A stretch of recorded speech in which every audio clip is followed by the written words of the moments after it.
Bismillahirrahmanirrahim. Assalamualaikum warahmatullahi wabarakatuh. Innal hamdalillah nahmaduhu wa nasta'inu bihi wa nastaghfiruhu wa nastahdihi. Na'udzu billahi ta'ala min shururi anfusina wa sayyiati a'malina. May yahdihillahu fala mudilla lahu wa may yudlil fala hadiya lahu. Asyhadu an la ilaha illallah wahdahu la syarika lahu. Asyhadu anna sayyidina Muhammadan 'abduhu wa rasuluh. Allahumma shalli wa sallim wa barik alaihi wa alihi wa ashabihi wa man tabi'ahum bi ihsanin ila yaumiddin. Wa alaina ma'ahum bi rahmatika arhamar rahimin. Para jemaah yang dimuliakan Allah, uhibbukum jami'an fillah. Saya mencintai kalian semua karena Allah. Semoga Allah senantiasa pertemukan kita di dunia dalam taat dan di akhirat di surga-Nya Allah Subhanahu wa taala. Insyaallah pembahasan kita malam hari ini seputar tanda pertama besar hari kiamat. Tanda besar pertama hari kiamat adalah munculnya Dajjal.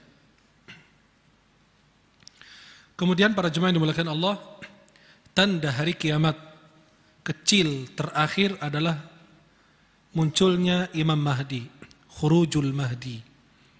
Dan insya Allah di lain kesempatan kita akan membahas khurujnya Imam Mahdi, lalu kita membahas Imam Mahdi Ahlus Sunnah dan Imam Mahdi Syiah dan Imam Mahdinya Yahudi. Kan semua bilang Imam Mahdi atau Al-Masih Al-Muntadhar.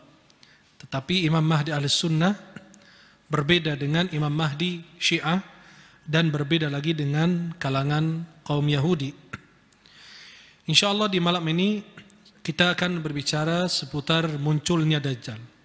Siapakah Al-Masih Ad-Dajjal itu? Apakah dia sudah ada sekarang? Pernahkah seorang melihatnya sebelum dia muncul? Apa ciri-cirinya? Kenapa dia bisa muncul? Inilah pertanyaan yang ada di pikiran kita seputar masalah yang berkaitan dengan Dajjal. Saya beberapa hari yang lalu mendapati salah satu video seorang ustadz yang menyatakan bahwa tahun 2019, 2020, 2021 ini terjadi kekeringan, terjadi kelaparan, terjadi itu. Tidak. Ini berkaitan dengan urusan ghaib. Dan urusan ghaib harus ada dalilnya. Agama ini kita sam'iyat, cuma kita dengar. Ada siksa kubur, ada siksa neraka dan seterusnya, maka itu berkaitan dengan sam'iyat. Orang yang belajar tauhid, belajar sam'iyat namanya. Maka kalau kita bicara dengan ghaib yang terjadi esok hari, ghaib harus ada dalilnya. Dan ghaib itu diketahui oleh Allah.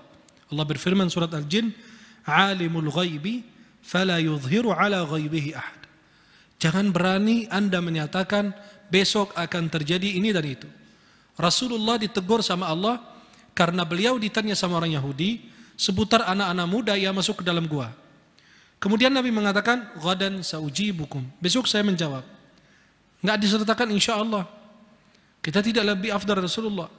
Akhirnya Allah menegur beliau dalam surat Al-Kahf. Surat yang kita semua sering baca di malam atau hari Jumat. Allah berfirman, "La taqulanna wa la taqulanna li syai'in inni fa'ilun dzalika ghadan illa ayyasha Allah." Jangan katakan kepada si A atau si B, saya akan melakukan ini dan itu esok hari. Kecuali illa ayyasha Allah, kecuali kalau dikehendaki Allah. Wadhkur rabbaka idza nasit. Dan ingatlah Allah kalau engkau lupa. Maka kadang-kadang seputar Dajjal juga muncul sampai ada video baik beredar, ini Dajjal. Justru Dajjal sudah gede. Ya, sudah gede, sudah ada. Nanti juga di dalam pembahasan kita akan kita bahas. Maka saat ini ada orang matanya cuma satu dibilang Dajjal. La haula wala quwwata illa billah. Dan itu kesalahpahaman kita seputar masalah Dajjal. Ya, baik lahir matanya satu dibilang Dajjal. Oh, Dajjal sudah lahir di Israel. Dajjalnya nggak muncul dari Israel gitu. Tetapi kita maksa munculnya Dajjal dari Israel. Maka nanti yang saya sampaikan ini berdasarkan hadis-hadis sahih. Ya, kalau tidak ada dalil-dalilnya, kita lebih bagus menghindarinya. Kenapa? Itu berkaitan dengan ghaib. Kita cuma menyampaikan apa yang disampaikan Rasulullah sallallahu alaihi wasallam kepada kita. Siapakah Dajjal itu? Orang selalu membayangkan Dajjal itu makhluk luar angkasa. Makhluk raksasa, makhluk ini, tidak. Dajjal adalah salah satu orang dari keturunan Nabi Adam. Akan tetapi diberikan kemampuan oleh Allah Subhanahu wa taala yang tidak dimiliki oleh manusia lain. Seperti yang kita lihat kadang-kadang, ini orang makan kaca, ini makan apa, ini tarik truk, ini kan kemampuan diberikan kepada orang yang berbeda dengan kebiasaan manusia. Allah Subhanahu wa taala jadikan Dajjal ini sebagai ujian untuk keimanan manusia. Dan Nabi SAW mengingatkan kita agar kita mewaspadainya dan tidak mengikutinya. Dan Nabi SAW menceritakan ciri-cirinya dan kelakuannya nanti sudah dijelaskan secara detail oleh Rasulullah Sallallahu Alaihi Wasallam. Pertanyaan yang selalu ditanyakan, mengapa kita bahas masalah Dajjal? Karena al-ilmu bisyai'i khairu minal jahli bih. Mengetahui sesuatu lebih bagus daripada kita tidak mengetahui sama sekali. Maka ada sahabat itu takhasus khusus pertanyaan tentang masalah fitnah. Namanya Hudzaifah bin Yaman. Dalam Sahih Muslim kata Hudzaifah apa?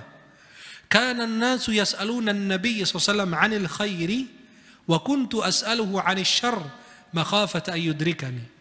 Sahabat yang lain bertanya tentang kebaikan, kenikmatan, kelezatan, ini dan itu.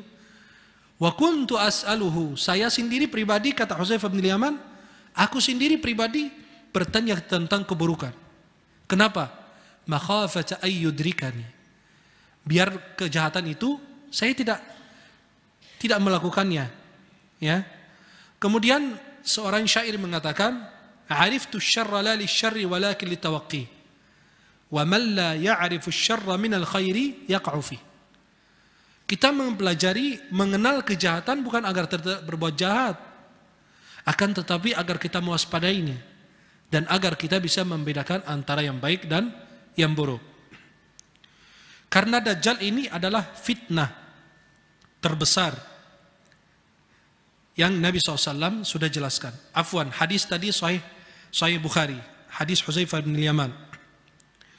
Kemudian kenapa selalu kita dengar namanya Al-Masih Ad-Dajjal, betul? Halo? Masih hidup? Alhamdulillah. Dengar Al-Masih Ad-Dajjal. Ada satu Masih lagi, siapa? Siapa? Masih lagi? Nggak kenal Masih satu lagi? Al-Masih siapa? Isa bin Maryam. Loh, kok Al-Masih Ad-Dajjal namanya sama dengan Al-Masih Isa bin Maryam? Al-Masih Isa bin Maryam kira-kira ada 7 sampai 8 pendapat ulama menjelaskan mengapa Isa bin Maryam dinamakan Al-Masih. Di antaranya bilang karena dia suka siyahah fil ard, suka berjalan di muka bumi. Ada yang bilang karena Allah sudah bersihkan ya akhlaknya, adabnya dan seterusnya. Pendapat yang dipilih oleh para ulama, kana yamsahu 'alal maradi fayabra. Dikatakan dalam satu pendapat, beliau memasukkan atau mengusap penyakit, hilang penyakitnya. Semua dengan izin Allah. Wa ubri'ul akmaha wal abrasa wa uhyil mauta biiznillah. Surat Al-Maidah. Semua ada kalimat biiznillah, dengan izin Allah. Kemudian dikatakan juga beliau memasukkan tangannya di minyak zaitun, karena minyak zaitun dari pohon yang diberkahi oleh Allah. Maka orang menggunakan buat makan, buat rambut dan seterusnya. Imam Nabi Isa alaihissalam yang disebut Al-Masih karena memasukkan tangannya di minyak zaitun, lalu beliau mengusap penyakit yang ada pada diri orang tersebut, lalu disembuhkan oleh Allah Subhanahu wa taala. Kalau beliau sallallahu alaihi wasallam, Nabi Isa masih hidup, ya, itu beliau pasti dokter yang paling mahal. Betul nggak? Sekali disentuh, sembuh. Kita disentuh sama dokter, bukan sekali, 100 kali baru sembuh. Padahal obatnya sudah ada, dia cuma suruh kita muter aja, ya, biar dokternya bisa hidup. Kemudian ini tentang Imam Nabi Isa alaihissalam, disebut Al-Masih Isa bin Maryam. Yang satu lagi Ad-Dajjal. Kenapa disebut Masih? Ada yang membacanya Al-Masih Ad-Dajjal, pakai kha bukan ha. Dan itu wallahu a'lam tidak benar. Kenapa? Karena semua dalil sahih dari Nabi, hadisnya menamakan dia Al-Masih Ad-Dajjal pakai ha bukan kha. Dinamakan Masih Ad-Dajjal kenapa? Summiya bil Masih li'annahu mamsuhul 'ainil yusra fahuwa a'war la yara illa bi'ainin wahidah. Mata sebelah dinamakan Masih karena mata sebelah kirinya buta dan dia cuma melihat dengan satu mata. Maka Masih hilang. Dan dikatakan di Dajjal itu ada yang disebut Masih, tapi itu tidak benar, wallahu a'lam. Dan dinamakan Masih lagi li'annahu yamsahul ard wa yasiru fiha kullaha. Karena dia menyapu bumi dengan berjalan ke semua penjurunnya. Maka dia menyapu bumi dengan berapa waktu? 40 hari. Dia keliling dunia ini semua. Dan dinamakan Masih karena salah satu bagian wajah tidak ada mata dan tidak ada alis matanya. Berarti ini ya, yang kiri itu hilang, nggak ada alisnya juga. Sekaligus alisnya juga nggak ada. Tapi jangan sampai ketemu orang nggak ada matanya, nggak ada alisnya, dibilang Dajjal lagi. Hati-hati ya. Iya, kadang-kadang apalagi kita kasih tahu ciri-ciri Dajjal, dia lirik ke sebelah kanan dan sebelah kiri. Yang mana ini yang sama? Itu tidak bisa, karena Dajjal itu berada di satu tempat. Kita juga akan jelaskan berada di mana. Dan dinamakan Dajjal ay ghatta wa mawwaha wahtal, karena dia membohong dan menutup. Dengan keburukan dan kebatilan yang dia bawa, dia menutup kebenaran dan kebaikan. Maka bentuk jamak Dajjal, Dajjalun atau Dajajilah. Apa pengakuan si Dajjal itu? Dia akan mengaku bahwa dia adalah Rabb alam semesta. Bahkan akan mengajak semua orang untuk beriman kepadanya. Maka Nabi SAW mengatakan, Inna Dajjal a'war. Sesungguhnya Dajjal itu buta sebelah. Wa inna rabbakum laisa bi'a'war. Dan sesungguhnya Rabb kalian tidak buta. Subhanahu wa ta'ala. Ada orang yang di zaman Nabi SAW dari anak muda dari kalangan Yahudi, namanya Ibnu Sayyad. Dulu Ibnu Sayyad itu sampai sahabat, ini jangan-jangan ini Dajjal ini. Akhirnya sampai sahabat ragu terhadap beliau ini, si Ibnu Sayyad. Sampai Umar bin Khattab ingin membunuh Ibnu Sayyad. Pikiran beliau, ini Dajjal. Ya udah, sebelum dia berbuat jahat, aku bunuh dia, habisin dia dari sekarang. Kata Nabi SAW, Nabi dia termasuk orang-orang yang membohong, si Ibnu Sayyad itu. Seorang Dajjal, penyihir, atau dukun, atau orang-orang yang membohong seperti biasa. Tetapi bukan Dajjal. Kenapa? Karena ketika Umar ingin membunuhnya, Nabi SAW mengatakan apa? Jika dia betul Dajjal, engkau tidak akan mampu membunuhnya. Karena Allah takdirkan yang akan membunuh dia adalah Isa bin Maryam. Bukan kamu, hai Umar. Dan kalau dia bukan Dajjal, ya kasihan kamu bunuh orang tanpa hak. Nah, ternyata di akhir hayatnya, menurut pendapat ulama, ya, menurut pendapat yang sahih bahwa Ibnu Sayyad itu bukan Masih Dajjal, akan tetapi termasuk orang-orang yang menipu, atau orang-orang yang membohong, atau orang-orang dukun, dan seterusnya. Dan diceritakan di akhir hidupnya bersama Abi Sa'idin Al-Khudri, bahwasannya dia sudah bertaubat dan Allah sudah memperbaiki urusannya. Wallahu a'lam. Berarti Ibnu Sayyad bukan Dajjal yang disebutkan oleh Rasulullah. Kenapa hikmah tidak disebutkan Dajjal dalam Al-Quran? Padahal itu fitnah terbesar. Nabi SAW sudah mengingatkan kita, dan para Nabi sudah mengingatkan umatnya. Dan sebelum kita salam dalam tasyahud kita, wa a'udzu bika min fitnatil masihid ad-dajjal. Kita berlindung kepada Allah daripada fitnah si ad-dajjal tersebut. Dan Allah Subhanahu wa taala ceritakan sebagian syarat-syarat atau tanda-tanda hari kiamat di dalam Al-Quran kecuali urusan Dajjal ini. Diceritakan dalam surat Al-An'am ayat 158 bahwa Allah Subhanahu wa taala mengatakan yauma ya'ti ba'du ayati rabbik. Ingat, pada hari itu datang tanda-tanda Allah dari Allah Subhanahu wa taala, atau sebagian daripada tanda-tanda kebesaran. Kata ulama, dijelaskan oleh Rasulullah bahwasannya itu adalah munculnya Dajjal dan binatang yang disebut Dabbah. Kemudian yang ketiga adalah terbitnya matahari dari mana? Nah, sekarang dia terbit dari, nanti dia terbit dari, kalau sudah terbit matahari dari barat, Allah tidak akan menerima taubat siapapun. Bahkan diceritakan di dalam Al-Quran bahwa Allah sudah ceritakan dalam surat An-Nisa ayat 159, walaupun secara tidak langsung. Kemudian para jemaah yang dimuliakan Allah, hadis yang menerangkan bahwa keluarnya Dajjal adalah salah satu tanda hari kiamat.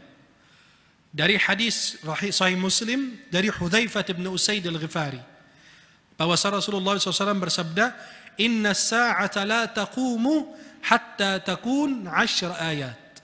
Tidak akan terjadi hari kiamat sampai terjadi 10 tanda ini.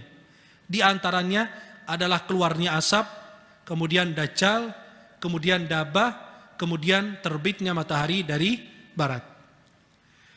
Kemudian para jamaah yang dimuliakan Allah, fitnah Dajjal fitnah terbesar di muka bumi. Secara mutlak, bayangkan, secara mutlak, harta, kekuasaan, perempuan, semua fitnah kalah sama fitnahnya siapa? Dajjal. Kenapa? Karena dia mengaku Rabb alam semesta dan diberikan kemampuan oleh Allah yang berbeda dengan orang-orang lain. Sampai Nabi mengatakan dalam hadis Sahih Muslim, apa kata Nabi SAW? Ma baina khalqi Adam ila qiyamis sa'ah khalqun akbar minad Dajjal. Di antara Allah ciptakan Adam sampai hari kiamat, itu tidak ada perkara lebih besar daripada Dajjal. Nggak ada. Cuma ciptaan Dajjal dan fitnah Dajjal tersebut. Sampai Rasulullah SAW sedang berkhutbah di para sahabat, memuji Allah, lalu beliau menyebut Dajjal. Kata beliau, saya mengingatkan kalian kepada Dajjal, hati-hati. Dan tidak ada seorang nabi kecuali mengingatkan kaumnya. Dan aku akan katakan perkataan yang tidak pernah nabi lain sampaikan. Berarti sifat ini, ciri ini, nggak pernah para nabi dari dulu nggak pernah sampaikan, kecuali Nabi Muhammad baru. Innahu a'war, sesungguhnya dia buta sebelah. Wa innallaha laisa bi'a'war, dan Allah itu tidak buta sebelah, subhanahu wa ta'ala, jalla jalal. Maka Nabi SAW mengatakan, kalau dia keluar sedangkan aku di tengah-tengah kalian, aku yang berhadapan dengan dia. Tetapi kalau aku sudah nggak ada, masing-masing ngurus diri. Maka kita ngurus diri kalau muncul Dajjal. Kemudian ada peristiwa yang terjadi sebelum munculnya Dajjal. Diceritakan oleh Rasulullah SAW dalam hadis Sahih Muslim, bahwasannya kita akan ada perang. Dan kita, kata Nabi SAW, kita akan buat perang besar. Kemudian Allah akan memenangkan kita di Jazirah Arab, dan sudah terjadi. Kemudian kita akan ada perang lagi sama Persia. Kemudian Allah memenangkan kita lagi. Kemudian ada perang lagi sama Romawi, dan Allah akan memenangkan kita lagi. Kemudian kita akan memerangi Dajjal, dan Allah Subhanahu wa ta'ala akan memberikan kemenangan untuk orang-orang beriman. Kemudian akan terjadi peperangan sebelum muncul Dajjal di antara Muslimin dan Romawi dan Nasrani. Kemudian para jamaah yang dimuliakan Allah Subhanahu wa ta'ala, di antara yang sebelum terjadinya munculnya Dajjal, ada beberapa hal yang disampaikan. Akan tetapi sebelumnya kita mengenal dulu ciri-ciri si Dajjal itu. Yang pertama, qasir afhaj. Dia postur tubuh pendek dan gemuk. Nah, saling lihat kanan kiri. Jangan dilihat. Jangan salah dilihat. Pendek dan gemuk. Cara jalannya aneh, karena kakinya bengkok. Cara jalannya apa? Aneh. Kenapa? Kakinya bengkok. Kalian lihat kalau anak kecil dikasih pampers sekarang, kalau dia 24 jam dia pakai pampers, kakinya bengkok begitu, nauzubillah. Ya. Tapi jangan pas lihat anak, jangan-jangan dia Dajjal itu. Bukan. Ya. Maka Nabi mengatakan dia pendek dan gemuk, dan cara jalannya aneh, bengkok. Kemudian rambutnya itu tidak lurus dan tidak kasar. Kemudian Nabi SAW mengatakan rambutnya lebat, ya, lebat rambutnya. Kemudian matmusul ain, kal'inabah at-tafiyah a'waril 'ainil yusra. Salah satu matanya tidak memiliki cahaya, buta. Layaknya anggur yang masak. Ya. Kemudian a'la ajlal jabha. Warna kulitnya dulu putih. Kulitnya apa? Putih. Keningnya lebar. Tertulis di antara dua matanya kafir atau kafara. Kafara. Dibaca oleh orang muslim. Bisa baca atau buta huruf, bisa. Yang penting syaratnya satu, beriman. Kalau dia beriman bertaat kepada Allah, dia pasti baca di antara dua matanya. Ada tulisan kalimat kafir. Dan dia mandul. Gak punya anak. Satu dajjal dia pusing. Gimana dia punya anak? Hah? Nah, maka dia mandul, tidak mempunyai anak. Tempat munculnya atau keluarnya dajjal. Kira-kira dia keluar di mana? Nabi mengatakan dalam hadis riwayat Imam Ahmad dan Tirmidzi, Rasulullah mengatakan, "Inna dajjala yakhruju min ardin bil masyriq yuqalu laha khursan. Yatba'uhu aqwam," dan seterusnya. Sesungguhnya munculnya dajjal akan keluar dari timur dan keluar dari tempat namanya Khursan. Itu ada salah satu kota terletaknya sekarang di Iran. Maka dajjal munculnya dari mana? Dari Iran. Kota tersebut ada di Iran. Awal zuhuri amrihi washtihari. Kapan dia populer dan orang bisa kenal? Kemunculannya akan populer ketika dia berada di antara negeri Syam dan Irak. Berarti munculnya pertama dari Iran, dari Khursan. Kemudian ketika dia sudah populer, orang pada dengar, oh dajjal sudah keluar. Ketika dia berada di antara jalanan di antara Syam dan Irak. Kemudian Nabi SAW juga jelaskan, dia akan keluar dari jalan yang terletak antara Syam dan Irak. Inilah munculnya dajjal dari Iran.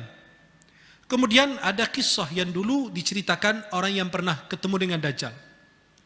Kisah namanya kisah Al-Jassasah wad Dajjal.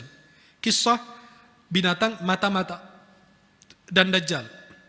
Diceritakan dari Fatimah binti Qais radhiyallahu anha bahwasanya Rasulullah sallallahu alaihi wasallam menceritakan kepada para sahabatnya, tiba-tiba beliau panggil as-salatu jami'ah. Kalau memanggil as-salatu jami'ah berarti ada yang ingin disampaikan oleh Rasulullah. Orang pada lari ke masjid mendengarkan. Lalu mereka salat sama Nabi, dan kata Fatimah binti Qais yang meriwayatkan hadis ini, beliau mengatakan, aku berada di saf perempuan yang di belakang laki-laki, saf pertama. Selesai beliau salat, duduk di atas mimbar sambil tersenyum. Kata Nabi, liyalzam kullu insanin musalla. Masing-masing duduk di tempat, jangan pindah. Kenapa saya mengumpulkan kalian di saat ini? Mereka menjawab, Allah wa rasuluhu a'lam. Kalau kita, oh karena ada ini ya Rasulullah, ada ini ya Rasulullah. Kalau mereka enggak, langsung Allah wa rasuluhu a'lam. Nabi mengatakan, aku tidak mengumpulkan kalian karena kabar gembira atau kabar buruk. Akan tetapi saya mengumpulkan kalian karena ada seorang namanya Tamim Ad-Dari. Dia dulu orang Nasrani. Lalu dia datang berbaiat dan masuk Islam. Dan dia menceritakan kepada saya sebuah cerita yang saya pernah sampaikan kepada kalian. Apa yang diceritakan Tamim Ad-Dari? Kata Tamim, kami bersama beberapa orang naik kapal berlayar dengan sebuah kapal laut bersama 30 orang laki-laki. Kemudian mereka terombang-ambing oleh ombak dan badai. Kemudian mereka dibawa oleh kapal tersebut, terdampar ke salah satu disebut dengan jazirah, pulau. Di salah satu pulau dia terdampar, daripada ombak itu membawa mereka kapalnya salah satu pulau. Kemudian di daerah tersebut terbenamnya matahari hatta maghrib asy-syams. Lalu mereka masuk ke dalam pulau tersebut. Ternyata mereka bertemu dengan binatang yang berbulu lebat. dan banyak bulunya sehingga mereka tidak bisa melihat kepalanya dari ekornya. Mereka nggak bisa lihat, dan saking banyak bulu itu. Langsung mereka terkejut dan mengatakan, wailaki ma anti, celaka, dari jenis apakah kamu ini? Kemudian dia menjawab, anal jassasa, saya adalah al jassasa. Mereka bertanya, apa itu jassasa? Kata dia apa? Silahkan ke daerah ini, rumah terpencil ini, di situ ada orang menunggu kalian. Pas kata Tamimud Dari dan teman-temannya, ketika dia bilang ada orang di dalam di rumah terpencil itu, pas kita dengar ada orang berarti manusia. Kami lari takut bersama dengan binatang tersebut lama-lama. Kenapa? Mereka lihat bulunya banyak, dikirain itu syaitan. Pas dia bilang ada orang di situ, ya udah mereka langsung lari dan meninggalkannya.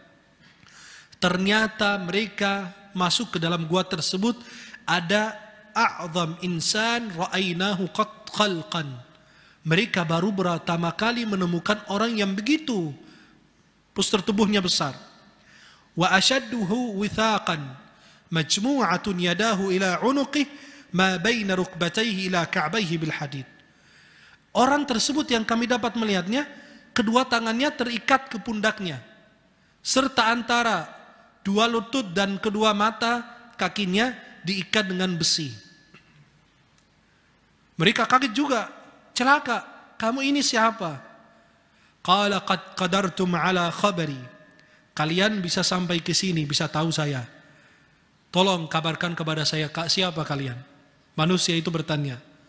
Mereka mengatakan, kami dari bangsa Arab, kami naik kapal, berlayar dan seterusnya. Mereka menceritakan. Dan kami bertemu dengan binatang yang begitu banyak bulunya, banyak lebat. Kemudian kami takut dan meninggalkannya, kirain dia syaitan. Ketika dia menamakan bahwa ada orang di situ yang sangat menunggu kalian. Akhirnya si Dajjal bertanya kepada mereka. Ini kan mereka belum tahu Dajjal itu.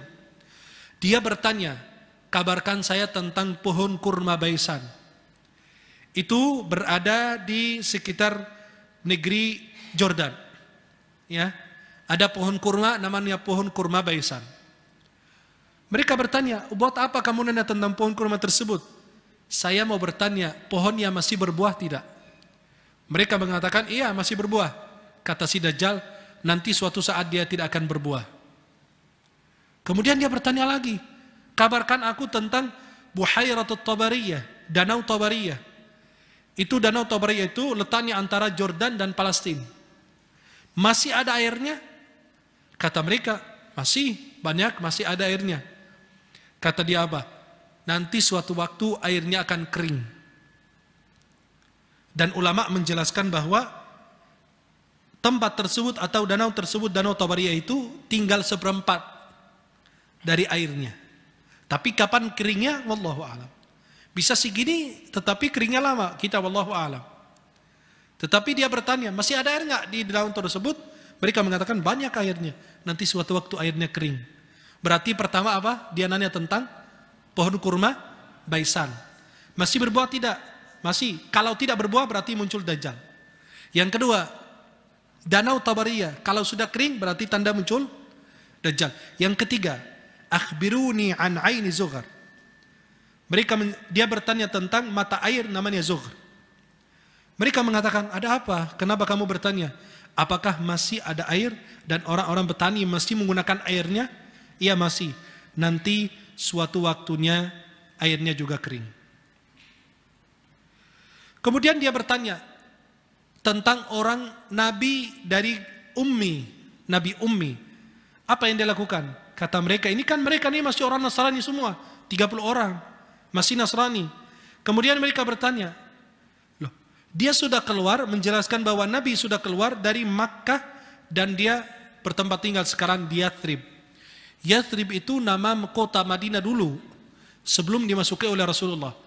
Yathrib itu adalah tempat yang buruk, ya, maka tanah yang tidak subur, tanah yang buruk. Maka ketika Nabi masuk, dirubah nama dari Yathrib menjadi apa? Madinah Al-Munawwarah, kota yang bercahaya. Maka di antaranya Madinatul Munawwarah, Thayyibah, Thabah. Kemudian Rasulullah SAW kalau nama yang buruk dirubah menjadi nama yang baik. Seperti sahabat Abu Hurairah. Dulu di masa jahiliyah, fil jahiliyah kana ismuhu Abdu Syams. Di masa jahiliyah, sahabat Abu Hurairah namanya dulu Abdu Syams, hamba matahari. Lalu dirubah oleh Rasulullah menjadi Abdurrahman. Kenapa dibilang Abu Hurairah? Bapaknya kucing. Karena dia selalu berbuat baik kepada kucing. Sampai dikatakan ngumpetin tuh kucing di bajunya, saku bajunya. Pas lihat Nabi ngumpetin. Maka Nabi bilang, ya Abahir atau Abu Hurairah. Ya. Maka Nabi SAW turun di Yathrib. Mereka menjelaskan Yathrib karena mereka dengar namanya dulu begitu. Sampai Dajjal nanya, aqatalahul Arab, apakah orang Arab sudah memeranginya? Iya, kata orang tersebut. Terus apa yang dilakukan? Sudah Allah Subhanahu wa taala menampakkan agamanya di seluruh negeri Arab. Kata si Dajjal itu, yang terbaik buat kalian untuk mentaati dan mengikuti dia. Saya adalah Al-Masih, yang dimaksud adalah Dajjal. Dan suatu waktu saya akan keluar dan berjalan di semua penjuru dunia kecuali dua tempat, Makkah wa Taibah. Taibah itu Madinah Al-Munawwarah. Semua tempat saya akan memasuki, kata Dajjal. Aku adalah Dajjal, suatu waktu saya akan keluar dan saya akan berjalan di muka bumi selama 40 hari. Semua tempat saya akan memasukinya kecuali Makkah dan Madinah, dan sebagian riwayat dari ulama mengatakan adalah Sinai, Tursina. Di situ Allah Subhanahu wa taala tajalli kepada salah satu gunung di situ. Tetapi yang sahihnya Makkah dan Madinah tidak akan dimasuki oleh Dajjal. Sampai dia bilang, setiap kali aku memasuki kota Makkah dan Madinah, ada malaikat yang menunggu saya dengan pedang. Kemudian Fatimah binti Qais yang meriwayatkan hadis, Rasulullah SAW sampai pegang tongkatnya di atas mimbar bilang, hadhihi Taibah. Artinya apa? Yang ada di sini akan diselamatkan oleh Allah. Hadhihi Taibah, hadhihi Taibah. Dijelaskan oleh Nabi SAW. Kemudian Nabi SAW mengatakan, aku pernah ceritakan kepada kalian tentang si Dajjal itu, tetapi ada yang sudah bertemu. Berarti Dajjal ini sudah ada belum? Sudah ada belum? Ada. Berarti dia belum, oh dia anak bayi baru lahir, tidak. Ini sudah ada dan hadisnya sahih. Ya. Riwayat Fatimah binti Qais. Dan hadisnya masyhur. Maka Dajjal sudah ada dan sudah berada di tengah-tengah lautan. Di salah satu pulau di tengah-tengah apa? Loh, ada yang bilang kok satelit sekarang bisa mendapatkan apa saja? Banyak hal yang tidak diketahui. Sampai Nabi bilang sama Umar bin Khattab ketika mau membunuh Ibnu Sayyad. Kata Nabi, kalau dia Dajjal, aku bunuh aja, selesai urusan. Kata Nabi, kalau dia Dajjal, lu gak akan berani. Kenapa? Karena bukan kamu yang ditakdirkan membunuhnya. Siapa? Isa bin Maryam. Dan kalau bukan dia, ya kasihan bunuh orang tanpa hak. Coba bayangkan. Maka banyak hal yang tidak bisa diketahui oleh teknologi sekarang, maupun teknologi ke depan. Sampai apa? Janin yang ada dalam rahim, bisa diketahui nggak? Bisa dong. Jenis apa, kelamin apa? Laki dan? Tapi bukan itu gaib. Wa ya'lamu ma fil arham. Allah mengetahui apa yang di dalam rahim. Bukan itu maksud Allah. Yang diketahui yang di rahim. Bukan maksudnya laki perempuan. Banyak yang salah juga. Dibilang laki ternyata keluar perempuan. Ketukar di dalam apa? Salah apa gimana? Karena ilmu kita masih terbatas. Maka yang dimaksud Allah apa? Ini janin ini umurnya berapa lama? Itu ada 4 hal. Umurnya, ajalnya, bahagia atau celaka, rizkinya, sudah diatur. Itu diketahui dokter enggak? Enggak ada yang tahu. Roh yang ada di dalam tubuh kita, yang menggerakkan tubuh kita, ada yang tahu enggak? Warnanya apa, sifatnya apa, ada enggak? Karena Allah bilang ini urusan Allah. Qulir ruhu min amri rabbi wa ma utitum minal ilmi illa qalila. Katakan ruh itu termasuk urusan Tuhan dan ilmu yang kalian dapat dari Allah sangat minim, sangat sedikit. Ruh itu maka sampai disonsor tuh orang-orang yang meninggal. Ruh itu yang keluar, ada yang keluar dari tubuh, tapi mereka nggak tahu itu apa. Buktinya kalau kita tidur, roh kita keluar, ditahan oleh Allah. Yang masih ada umur dibalikin lagi, yang sudah meninggal ditahan, udah dibalikin lagi di alam barzakh, dikubur. Nanti biar dia bisa menjawab pertanyaan para malaikat. Berarti Dajjal sudah ada, selesai urusan itu. Berarti Dajjal sudah berada dan dia berada di tengah lautan. di salah satu pulau. Di mana tempatnya? Wallahu a'lam. Kalau mau silakan berlayar dengan kapal kemanapun, bisa ketemu dengan Dajjal juga. Ya, mudah-mudahan bisa segera kembali. Kemudian ada segitiga Bermuda yang kita selalu mendengarkan bahwa di situ tinggalnya Dajjal, itu tidak ada berkaitan. Itu ada hakikatnya ilmiah, sudah dijelaskan oleh para ulama secara ilmiahnya kenapa kapal bisa menghilang, pesawat bisa menghilang, karena di situ mungkin ada kekuatan apa yang sampai orang kehilangan kendali untuk bisa meneruskan apa perjalanannya, kapalnya, dan sampai itu rusak dan tidak ada yang bisa selamat di situ. Ya. Kemudian para jamaah yang dimuliakan Allah, tanda-tanda menjelang munculnya Dajjal. Kira-kira apa? Pertama, berkurangnya orang Arab. Orang Arab kalau sudah berkurang, bahaya. Ini ada hadis Rasulullah dalam Sahih Muslim. Dari Ummu Syuraik, dia mendengarkan Rasulullah, la yafirrunna an-nasu minad dajjal fil jibal. Orang akan melarikan diri ke gunung-gunung. Ummu Syuraik bertanya, orang Arab di mana waktu itu ya Rasulullah? Kata Nabi, hum qalil, sangat sedikit saat itu.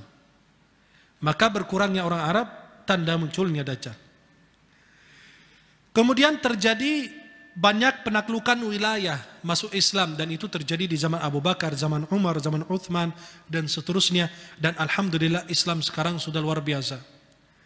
Kemudian akan terjadi juga hujan tidak turun dan tumbuhan tidak hidup. Ya, 3 tahun. Tetapi tahun bukan 2019, 2020, 2001, tidak. Sama sekali tidak. Tidak diketahui kecuali oleh Allah Subhanahu wa taala. Akan terjadi fitnah-fitnah besar sebelum muncul Dajjal.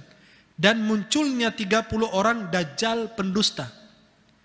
Nabi SAW mengatakan, tidak akan terjadi hari kiamat sampai munculnya 30 Dajjal. Orang pada protes, loh 30 Dajjal, padahal banyak orang-orang pendusta. Atas nama Allah, atas nama Nabi, kan pendusta disebut Dajjal. Padahal kalau dihitung lebih dari 30 orang. Di Indonesia aja bisa ratusan. Ngaku malaikat, ngaku Nabi, ditangkap polisi, nangis. Maka polisi Indonesia hebat, bisa nangkap malaikat, bisa nangkap Nabi. Ya. Kata orang apa? Loh, kata Nabi 30 orang pendusta Dajjal. Padahal yang muncul saat ini di Indonesia aja sudah puluhan orang. Berarti hadis Nabi tidak benar dong? Salah.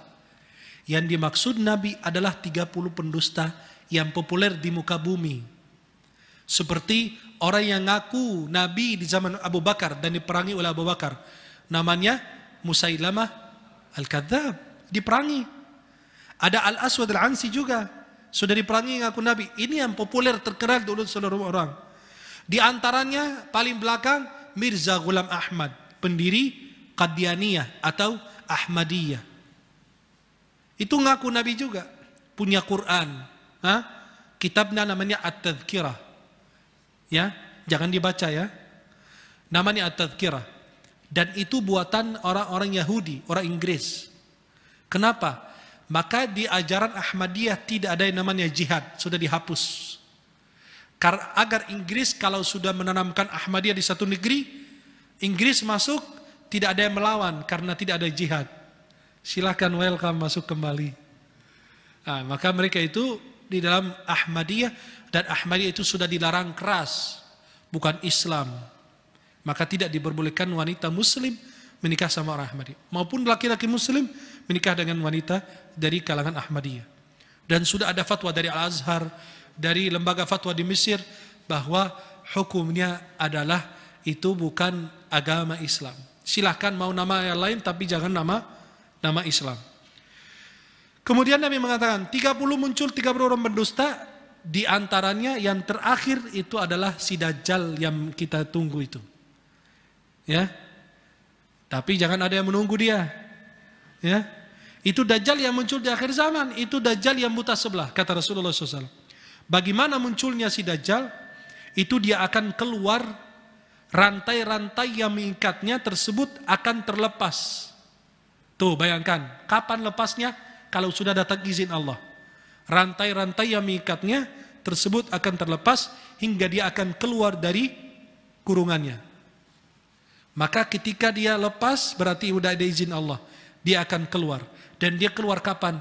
Karena ada sebuah amarahan yang dibencinya. Apa itu? Tidak dijelaskan oleh Rasulullah SAW. Maka Nabi mengatakan, innama yakhruju min ghadbatin yaghdabuha. Dia akan muncul karena amarahan yang dibencinya. Itu amarahannya apa? Tidak dijelaskan. Apa yang buat dia marah? Wallahu a'lam. Maka baru dia bisa terlepas ikatan tersebut. Kecepatan Dajjal berjalan di muka bumi. Kecepatannya itu sangat-sangat cepat. Dikatakan oleh Nabi SAW tentang kecepatan Dajjal, bagi awan yang ditiup angin kencang. Awan yang ditiup angin itu dia kecepatannya tinggi. Kemudian Nabi SAW, orang-orang yang akan mengikutinya, akan orang mengangkat dia sebagai Imam Mahdi, Al-Masih Al-Muntadhar. Maka orang-orang Yahudi akan mengikuti Dajjal, karena itu termasuk Al-Masih Al-Muntadhar mereka. Kalau kita menunggu Imam Mahdi orang Yahudi adalah Dajjal. Menurut keyakinan mereka demikian. Kemudian para jemaah yang dimuliakan Allah Subhanahu wa taala, tempat-tempat yang akan didatangi oleh Dajjal, seluruh negeri akan dimasuki oleh Dajjal kecuali dua tempat. Di mana? Makkah dan Madinah. Ketika dia berdiri di atas bukit Uhud, lalu dia lihat Masjid Nabawi dari jauh. Dan dia bilang sama para pengikutnya apa? Kalian lihat nggak istana putih ini? Yang dimaksud adalah Masjid Rasulullah. Ketika dia lari menuju kepada kota Madinah ingin masuk di sekitar masjid, itu ditunggu oleh malaikat. Kemudian Masjid Nabawi dilihat dari udara, dan bentuknya terlihat seperti istana putih. Kalau kalian lihat tuh di Google, Masjid Nabawi dari udara, dari atas, kelihatan seperti istana putih. Maka itu berdasarkan apa yang diungkapkan Nabi SAW. Karena Nabi mengatakan Dajjal akan berdiri, coba bayangkan. Lebih dari 1400 tahun lalu Nabi sudah katakan. Dajjal akan berdiri di atas bukit Uhud, akan dia katakan, silahkan coba lihat istana putih. Maksudnya adalah Masjid Nabawi. Dan saat ini sudah terbukti bahwa apa yang disampaikan Rasulullah itu adalah benar sallallahu alaihi wasallam. Kemudian di antara fitnah Dajjal ada bersama dia surga dan neraka. Dan itu dibalik. Dibalik gimana? Surganya neraka dan nerakanya berarti apinya surga, surganya neraka. Dibalik. Kenapa? Karena dia menipu kita. Dan fitnahnya juga pengaruh terhadap benda-benda mati dan hewan. Sampai mati, hidup.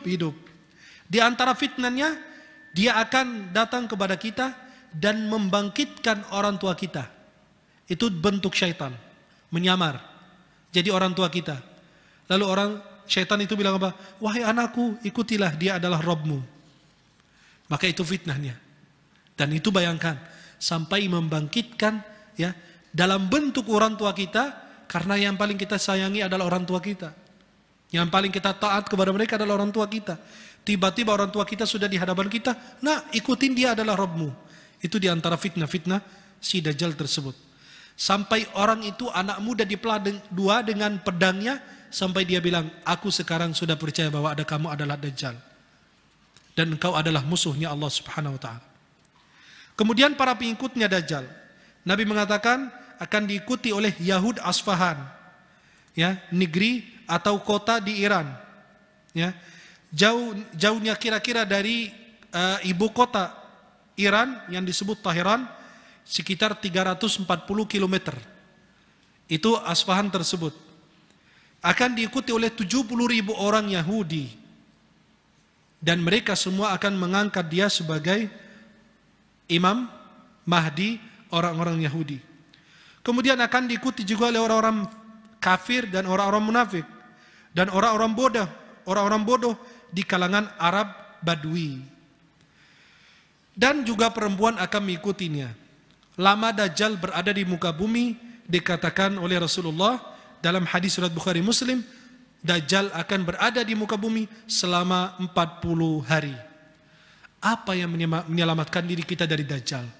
Kan fitnahnya besar. Apa yang menyelamatkan diri kita? Pertama, berusaha untuk menjauhkan diri darinya. Karena jangan berharap bertemu dengan musuh. Yang kedua, memohon pertolongan kepada Allah. Yang ketiga, mengetahui nama dan sifat-sifat Allah. Allah itu maha mulia, maha sempurna. Berarti tidak ada yang buta. Nauzubillah ta'ala. Kemudian kalau bertemu Dajjal, kalau seandainya bertemu ya, bacakan awal surat Al-Kahfi. Pakai auzubillah atau tidak, terserah deh nanti. Pakai auzubillah atau alhamdulillahilladzi anzala ala abdihil kitab. Ya, tinggal kalian atur diri sendiri nanti ya. Karena ada yang mau pakai auzubillah berarti masih lama waktunya. Ada yang langsung alhamdulillahilladzi anzala ala abdihil kitab. Bacakan 10 ayat pertama, dalam riwayat 10 ayat terakhir dibacakan kepada si Dajjal. Maka kita dianjurkan di malam Jumat atau hari Jumat rajin membaca surat Al-Kahfi. Atau pergi ke salah satu tanah haram. Karena si Dajjal tidak akan masuk kota Makkah dan Madinah. Kemudian berlindung kepada Allah dari fitnah Dajjal pada akhir salat. Kita selalu berdoa, Allahumma inni a'udzubika min adzabin nar wa min adzabil qabri wa min fitnatil mahya wal mamat wa min fitnatil masihid ad-dajjal. Kemudian membentengi diri kita dengan ilmu. Kalau kita sudah punya ilmunya, dia tidak akan membahayakan diri kita. Binasannya Dajjal di mana? Di negeri Syam. Yang membunuh Dajjal adalah Nabi Isa alaihissalam. Nabi mengatakan yang akan membunuh Dajjal adalah Ibnu Maryam, Isa alaihissalam. Di pintu namanya pintu Lud, dekat Baitul Maqdis, di sekitar negeri Palestina. Maka dia akan, ya, Nabi Isa alaihissalam akan turun di Menara Putih, ya, Menara Putih di sebelah timur di Damaskus, di Suriah. Menara Putih masjidnya masih ada sampai saat ini. Kemudian Nabi Isa akan turun dengan potongan baju yang dicelup alaihissalam. Dan Nabi Isa alaihissalam akan meletakkan tangannya di atas sayapnya 2 malaikat, dibawa turun dari langit. Karena Nabi Isa masih hidup, betul? Nabi Isa alaihissalam diangkat ke langit. Nah, nanti beliau akan turun di akhir zaman untuk membunuh Dajjal. Jika dia menundukkan kepala, kan Nabi Isa meletakkan tangan kanan kiri di atas sayap malaikat. Jika menundukkan kepalanya, maka beliau meneteslah air ketika menundukkan kepala. Dan jika dia mengangkat, maka turunlah air seperti mutiara. Subhanallah. Itulah Nabi Isa alaihissalam. Maka tidak ada seorang kafir pun yang mencium aromanya, aroma nafasnya, kecuali dia pasti mati. Ketika Nabi Isa dibawa turun oleh para malaikat Allah Subhanahu wa ta'ala. Ketika si Dajjal bertemu dengan Nabi Isa, dia meleleh seperti garam yang larut dalam air. Coba taruh garam di dalam air kayak gimana? Larut langsung, habis. Artinya apa? Meleleh. Wah, Isa lagi. Kenapa? Habis sama Nabi Isa alaihissalam. Karena Nabi Isa akan membunuhnya di sekitar, di pintu Lud, di sekitar Baitul Maqdis. Dan Nabi Isa yang akan membunuh si Dajjal tersebut. Ada sebagian ulama yang mengingkari munculnya Dajjal, seperti Syekh Muhammad Abduh dan Muhammad Fahim Abu Aibah, dan sebagian lain yang mengatakan bahwa Dajjal itu tidak muncul, akan tetapi pendapat itu tidak benar. Karena ulama sepakat hadis-hadis itu sudah mutawatir bahwa Dajjal akan muncul di akhir zaman. Semoga di saat itu kita tidak bisa bertemu dengan Dajjal dan kita semua wafat dalam keadaan husnul khatimah. Yang mau ketemu dengan Dajjal silahkan. Ya, dan mau ketemu bacakan awal surat apa? Mau pakai auzubillah, mau pakai bismillah, terserah deh nanti. Ya, mudah-mudahan Allah selamatkan diri kita dari segala fitnah. Amin. InsyaAllah pertemuan yang akan datang nanti kita akan bahas seputar Imam Mahdi, lalu jelaskan Imam Mahdi Ahlus Sunnah, Imam Mahdi Syiah, dan Imam Mahdi orang Yahudi. Semoga Allah bertemukan kita dalam keadaan sehat walafiat. Wallahu ta'ala a'la wa a'lam bis-shawab.